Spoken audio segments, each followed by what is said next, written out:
नमस्कार, मैं इंदौर से नाड़ीवेद पुष्पा श्रीवास्तव। वनस्पति की श्रृंखला में मैं आज आपको कुछ वनस्पतियों के बारे में बताना चाहती हूँ कि जिस तरह से हमारे 3 गण होते हैं, देवगण, राक्षसगण और मानवगण, उसी तरह से वनस्पतियों के भी 3 भाग होते हैं। राक्षसगण की पौधे, देवता तुल्य पौधे और मानव तुल्य पौधे। अब इसमें कई बार आपने भी सुने होंगे कि कई वास्तुशास्त्री ये बोलते हैं कि घर में कांटेदार पौधे मत लगाओ, पर वो लॉजिक नहीं बताते। कई बोलते हैं कि अच्छा वाला, मैंने देखी कि पपीते लग रहे थे, एक के घर में इतना भरा पूरा पेड़ था और एक वास्तुशास्त्री ने कटवा दिया कि बोले नहीं, घर में पपीता का पौधा नहीं होना चाहिए। मैंने अब जब पूछी कि क्यों नहीं होना चाहिए, बोले अंदर से ये पोकल होता है, खोखला होता है तो घर को खोखला कर देता है।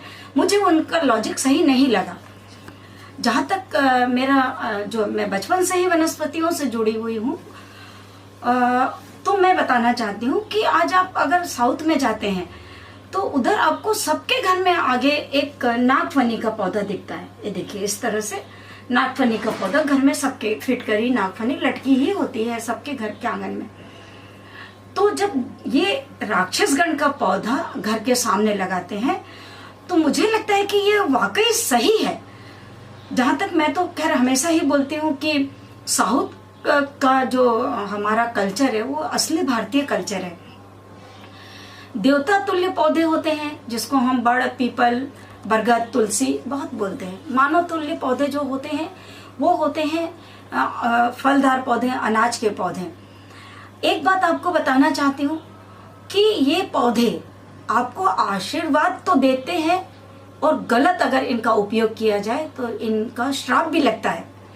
हमारे बड़े बूढ़े बोलते हैं कि देखो, पेड़ पौधों को बिना मतलब मत काटो। कई बार हमने सुने हैं बचपन से कि अरे कच्चे फल नहीं तोड़ना चाहिए, श्राप लगता है, पाप लगता है। तो क्यों लगता है? कारण ये है कि इनमें आत्मा का अस्तित्व मैं मानती हूँ। जब ये संतान पैदा करते हैं, निषेचन होता है, इनमें रोग लगते हैं, ये पानी पीते हैं, अनाज खाते हैं, इनका आहार होता है, सब कुछ जब इंसानों जैसा होता है, बस ये चल फिर नहीं सकते हैं। अगर हम कुछ वनस्पति पवित्र घर में लगाते हैं तो उससे आपको बहुत फायदा मिलता है, बहुत फायदा मिलता है। मैं संपन्न हूँ हर तरह से। मेरे घर के आगे हमेशा ये नागफनी लगी होती है। अगर मान लो इसके कोई दुष्परिणाम होते तो सबसे पहले मेरे पे होते, और साउथ में तो सभी के घर में लगा होता है। तो जब चौकीदार अगर हमारा राक्षसगण का हो, मैं इसको चौकीदार ही बोलती हूँ, कुछ वनस्पतियाँ इसी तरह से काम करती है, तो ये घर में जरूर होना चाहिए। और एक और आपको इस वीडियो के माध्यम से मैं बोलना चाहती हूँ कि देखिए, पौधों को बिना मतलब ज़्यादा तंग नहीं करना चाहिए। कई बार मैंने देखी बच्चे चल रहे हैं, कई लोग पत्ते तोड़ रहे हैं बिना मतलब, वो पौधे श्राप देते हैं। उनको सच्चे मन से रखें और खूब अच्छे से इनका देखभाल करें पौधों का।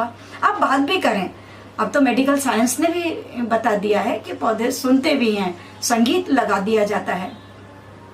तो ये बात सच है, मेरे जीवन का एक सच्चा अनुभव है कि पौधे आपके स्पर्श को जानते हैं, आपके भावनाओं को जानते हैं। ये आपके घर की ओरा पॉजिटिव कर देते हैं। और ये अगले वीडियो में मैं आपको ये बतलाऊंगी कि वास्तु के हिसाब से घर में कौन से पौधे पवित्र होते हैं जिससे घर का ओरा पॉजिटिव हो जाता है।